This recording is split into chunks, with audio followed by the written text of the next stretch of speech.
All right, everybody, welcome back to Haligonia.ca and the Weconomist. I'm Giles Crouch, and with me today is Gail Lethbridge, a very well-known columnist in Halifax and very active on Twitter. We were just talking about Bust a Move.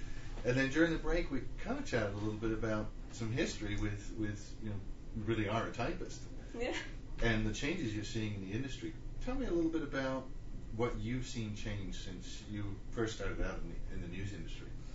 Well, literally, when I went to university, I learned my trade, basic writing and reporting, on a typewriter. We did not have computers back in the early 80s. I did do a computer course, but in my journalism training, we learned on a typewriter. Wow. With whiteout and carbon paper and all of that. So I remember those days. That makes me feel ancient. Yeah. But as I started my career, I was quickly introduced to the desktop computer, and I learned how to do the trade using the computer. Yeah. But of course, back then, you were using a computer to file your stories to a desk, and they were then sending the copy upstairs to the typesetter, and they were literally cutting and pasting. Wow. I used to be an editor as well, and we used to go upstairs and watch them cut and paste the copy and put it on the paper the way it would be seen. And through my career in the early 90s, I transitioned from the cut and paste to the pagination, and we learned how to lay out the paper on our computer, which was quite a big shift. Yes.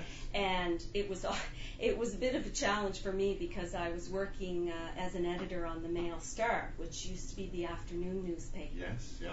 And our shift started at 3 in the morning. So I used to have to go in at 3 in the morning and not only do my job as an editor, but also learn how to do this pagination. Wow. And it was a huge challenge because it was very different to anything I'd ever done. And we were on deadline. You had to do this on the same deadline, and you still had to do all your other work and be mindful of spelling and writing headlines and all your other spell stuff. check in those days. It was one of the most stressful periods of my life, but it was also very interesting, and you really did feel like you were part of something. So what do you think now that anybody can go on and create content anytime they want? Well, when I first started my blog, I loved it because I could just write what I wanted to write, and then I could hit the little publish button, and away it went. Yeah. And I thought it was wonderful. I wasn't thinking in the early days about the implications that might have for the big media.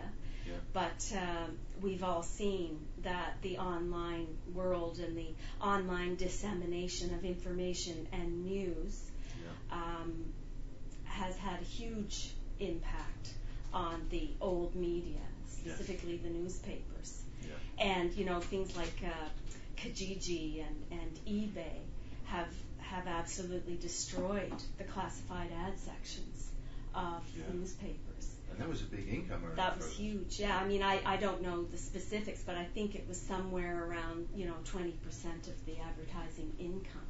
Wow. So, and then of course the newspapers went over to the free model, where they opened up all of their content and allowed it to be circulated around, hoping it would attract enough eyes to attract the advertisers. Yeah. But what we've seen is that, yes, it attracts a lot of eyes, but it doesn't attract the same dollars from advertisers. Right. So I think newspapers are at a crossroad. And there's so many channels to advertise today, too. Exactly. There's other ways to get the message out there. And it's fickle for the advertiser, because if they decide they don't like your style of journalism in that particular publication, they can very quickly change. Yes. Go elsewhere. And now the market is so fragmented. Small online journals and news blogs, can target themselves to a very specific niche. Yes. Whereas community newspapers are a very broad appeal.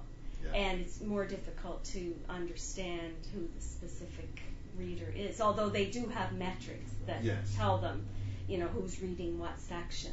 Yeah. But it's more difficult for them to deliver those metrics to potential advertisers than it would be for, a blog. I tend to think that the community paper, like the Herald, the Herald's trying and it's working hard to make those changes, and they've done very good. And the Herald's it's a vital piece of Nova Scotia. Do you think they'll actually get better in the future? Do you think that maybe community papers will become stronger? I think it's a real challenge.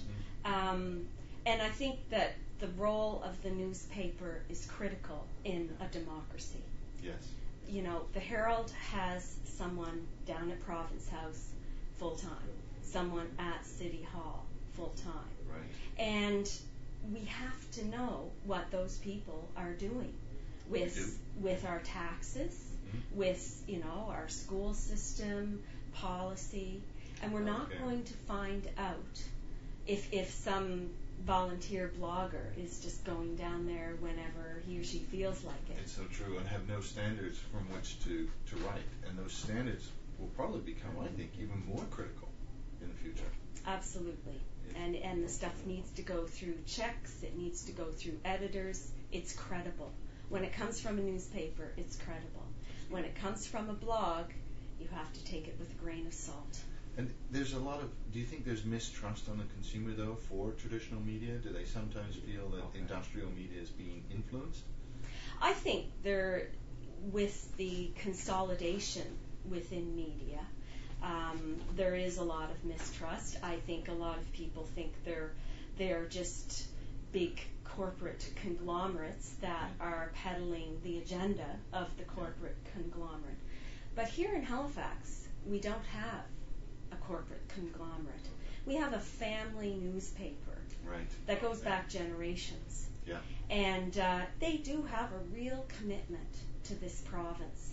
And you can still have the Herald delivered down the end of every dirt road, down in the back of nowhere in Nova Scotia. And there's something that's wonderfully tactile about opening that paper. And so it's an experience product as well. Yeah. I spend a lot of time on a computer. I do not want to have to spend more time on the computer than I absolutely have to. Yes. It makes my neck and shoulders sore. It gives me sore eyes. Yeah.